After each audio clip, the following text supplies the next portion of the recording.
نو کبیر ماما کې خو ټول نه لویه خوبي دا وه چې هغه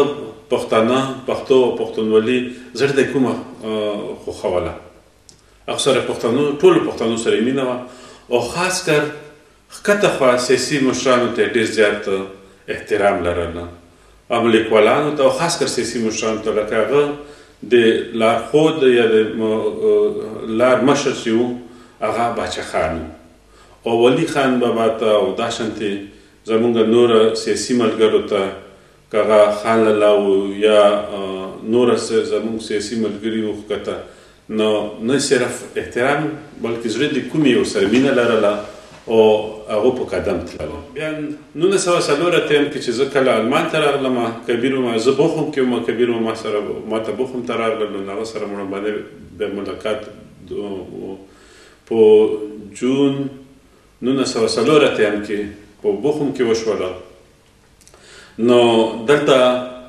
اول نه پښتون سوشل ډیموکراټیک پارټي جوړه شوې وه زما راتګ نه مخکې، چې هغې زمونږ نوره پښتون سټوډنټ فیډریشن تکړه ملګري وو. نو دا و چې کله دې دا جوړبش جوړ کړلو، دې سره بیا خاص کاره ډېره زیاته منډه تړه وکړه، بره خوا پښتانه مو خو زیاتره ورسره ښکته خوا پښتانه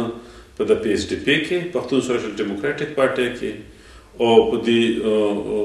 غورځنګ کې ورسره ډېر شریک وو. کبیر ماما سره زه ډېر نږدې پاتې شوم، ډېر نږدې موږ هم سیاسي کارونه وکړلی شو، هم زه خپل پرایویټ ذاتي ګپې شپې مو به لګولې. نو خو دې هر یو کوم قدم و هر چېرته مونږ په بهر چکر